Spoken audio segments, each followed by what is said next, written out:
سلام به همگی. به آشپزی در 2 دقیقه خوش اومدید. دلمه شب یلدا رو به روش کردهای سنندج داریم میبینیم. مواد اولیه و ادویه ها رو در توضیحات میتونیم ببینین. ابتدا پیازها رو نگینی خورد کردم. سپس ادویه ها رو به مقدار لازم با همدیگه ترکیب میکنم و به پیازهایی که طلایی شدن اضافه میکنم.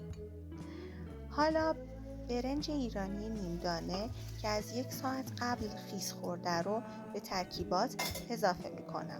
سبزیجات معطری که با دست خورد کردم رو به بقیه مواد اضافه می کنم و همگی مواد رو با همدیگه ترکیب می کنم.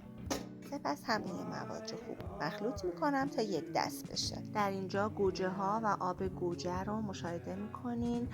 در این مرحله بادمجون ها و گوجه هایی که از قبل خالی شدن همراه با فلفل دلمه‌ای و پیاز، برگ مو، کلم آبپز شده و برگ چغندر هر کدوم به میل خودتون با مواد فیلینگتون پر میکنین و دلمه رو لایه لایه میپیچین.